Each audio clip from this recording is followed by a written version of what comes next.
मैंने 10 साल पहले कहीं लिखा था फेसबुक पे, तब मैं फेसबुक पे एक्टिव था, अब तो नहीं हूँ, कि अगर मुझे दुनिया के सारे धर्मों को मिला के एक धर्म बनाने का मौका मिल जाए कभी, तो मैं जैन धर्म की एक चीज जरूर उसमें शामिल करूंगा, और वो है उसका क्षमावाणी पर्व।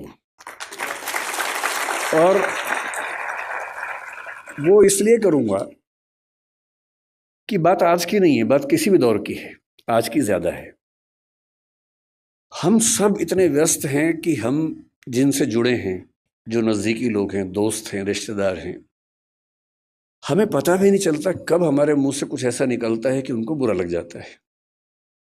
ये भी हो सकता है कि हमारी नीयत एकदम ठीक रही हो, हमने सोच समझ के ना ही बोला हो, पर किसी खास कॉन्टेक्स्ट में किसी खास व्यक्ति ने मेरी किस बात को किस रूप में लिया, ये तो मुझे नहीं पता।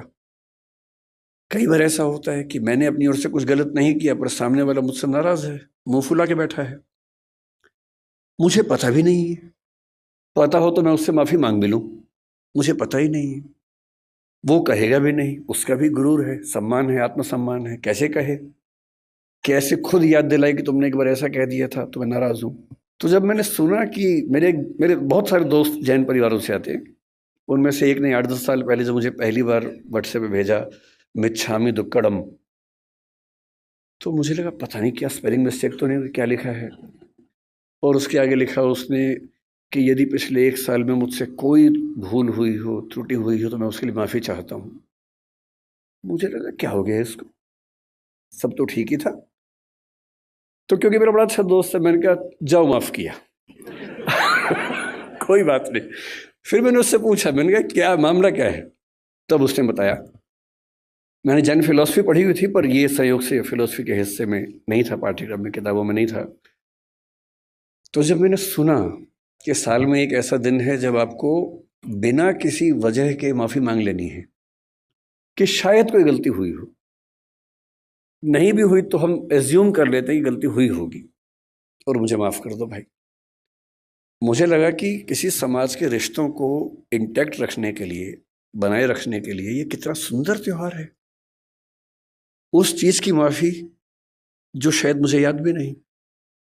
और अगर सब लोग इतने विनम्र हो जाएं, इतने हम्बल हो जाएं, तो झगड़ा किस बात का है फिर। और अगर यही स्थिति सारे धर्मों में हो जाए, सारे देशों में हो जाए, तो फिर क्यों झगड़ा है। अगर एक बार पाकिस्तान हमसे मिच्छामी दुक्कड़म कह दे तो दिक्कतें ही खत्म हो जाएंगी। फिर मैंने सोचा मिच्छामी दुक्कड़म कहाँ से आया। तो मैं, भाषा भी मेरा विषय रहता है, तो मैं समझ गया कि प्राकृत और पाली वाला मामला होगा। जब रिसर्च की तो पता लगा प्राकृत का है। तो संस्कृत के एक शब्द या वाक्यांश से यह बना मिथ्या में दुष्कृतम। मिथ्या का मतलब दर्शन में अलग अलग होता है। शंकराचार्य ने मिथ्या को अलग सेंस में लिया, जैन दर्शन अलग सेंस में लेता है। यहां मिथ्या का मतलब है नॉन कॉन्सिक्वेंशियल, जो निरर्थक हो जाए, बीज रहित हो जाए। तो मिथ्या में दुष्कृतम, जो दुष्कृतम, दुष्कार्य, गलती मुझसे हो गई है, वो मिथ्या हो जाए, मैं आपसे ये निवेदन करता हूं। और वही प्राकृत में आते आते मिथ्या में दुक्कड़म हुआ। तो आज जो मुझसे मिस्टेक हुई, मैंने जूते पहन के पहला मंत्र सुन लिया, तो उसके लिए मैं आप सबसे मिच्छा में दुक्कड़म कह देता हूँ और उसके बाद यहाँ से अपनी बात की शुरुआत करता हूँ। मैं ज़्यादा लंबा बोलने के लिए कुख्यात भी हूँ, तो आप मुझे संकेत कर दीजिएगा जब आपको लगे कि काफ़ी हो गया, तो मैं तो मैं वहीं पर अपनी बात रोक दूंगा। तो विषय की जब बात हुई तो मयूर जी ने 2-3 सुझाव दिए। तो ये बोले कि हम सब की आजकल एक बड़ी दुविधा पेरेंटिंग को लेके है, अपने बच्चों को कैसे संभालें। जब मुझसे कोई कहता ना कि पेरेंटिंग की दुविधा है, बच्चों को कैसे संभालें, मुझे बच्चे भी दिमाग में आते हैं कि पेरेंट्स को कैसे संभालें ये। और मैं जनरली बच्चों के साथ खड़ा होता हूँ इस मामले में, पेरेंट्स के साथ में कम खड़ा होता हूँ। और मुझे मुझे सच में लगता है कि ज़्यादा सीखने की ज़रूरत पेरेंट्स को है, ना कि बच्चों को है। और अभी कोटा में जितनी दुर्घटनाएं हुई, तो वहाँ के एक वरिष्ठ अधिकारी हैं राजस्थान सरकार के, जो कोटा में डीएम भी रह चुके हैं।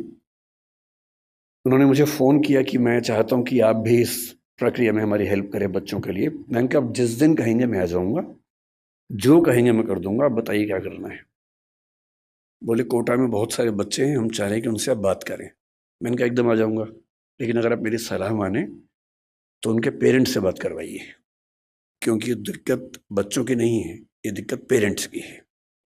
तो उसके बाद से वो प्रोग्राम बन नहीं पाया, क्योंकि पेरेंट्स को बुलाना भी आसान काम नहीं है। बच्चों को तो घेर घार के आप बिठा सकते हैं, पेरेंट्स को आप कैसे बुलाएं। लेकिन फिर पेरेंट्स की बात होते होते बात हुई कि थोड़ा सा बिजनेस इथिक्स से बात करेंगे, थोड़ा सा सुयश जी की विशेष इच्छा थी कि एम्पैथी पर बात करें, जो आजकल समाज में कम हो रही है। तो अंत में ये हुआ कि सर आप बस आ जाइए, इन्हीं सबका मिला जुला के हलवा बना दीजिएगा, और बेसिकली हम आपको सुनना चाह रहे हैं, और कोई ख़ास टॉपिक से मतलब है नहीं, बस आप आ जाइए और कुछ कुछ बातें अच्छी अच्छी कर लीजिए, बस इतना ही पर्पज़ है। तो फिर मैं उसी इरादे से आया हूँ। तो मैं शुरुआत पेरेंटिंग से कुछ बातों से करूँगा, उसी में एम्पैथी का जिक्र भी कर लेंगे, थोड़ा सा मौका मिला तो मयूर जी का फेवरेट विषय बिजनेस एथिक्स है, मौका मिलेगा तो उसको भी बीच में डिस्कस कर लेंगे। मैं क्योंकि अध्यापक हूँ और बच्चों से बात ज़्यादा करता हूँ, अक्सर मैं जब क्लास लेता हूँ तो बच्चों की संख्या अच्छी खासी होती है, और ये बहुत चुनौती होती है कि उनको 3 घंटे 6 घंटे 8 घंटे बिठा के रखना। हमारी क्लासेस में बच्चों को ये छूट है कि वो जब चाहें उठ के जा सकते हैं। मेरी क्लास में विशेष रूप से और भी छूट है, वो सो भी सकते हैं क्लास में, मैं उनको कभी नहीं रोकता हूँ। इतना ही कहता हूँ कि नींद आए तो कोने वाली कुर्सी पर चले जाए, ताकि दीवार पे सिर लगे तो ज़्यादा चोट ना आए, ऐसे सिर पे झटका आ सकता है। वो मेरी क्लास में खा भी सकते हैं। मैं खुल के बोलता हूँ कि मेरी क्लास में आपको बिल्कुल नहीं सोचना है, खाने का मन करे खाते रहो, नींद आए सो जाओ, उठने का मन करे उठ के चले जाओ, मुझे कहीं कोई दिक्कत नहीं है। अगर आप मेरी क्लास में उठ पा रहे हैं, खा पा रहे हैं, तो ये मेरा फेलियर है, आपका नहीं है कि मैं आपको रोक नहीं पा रहा हूँ।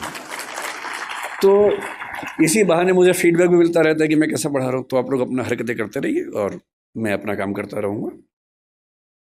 तो बहुत ज़रूरी होता है कि उन बच्चों को बहुत शुष्क तरीके से ना बताया जाए, थोड़ा रोचक तरीके से बात की जाए।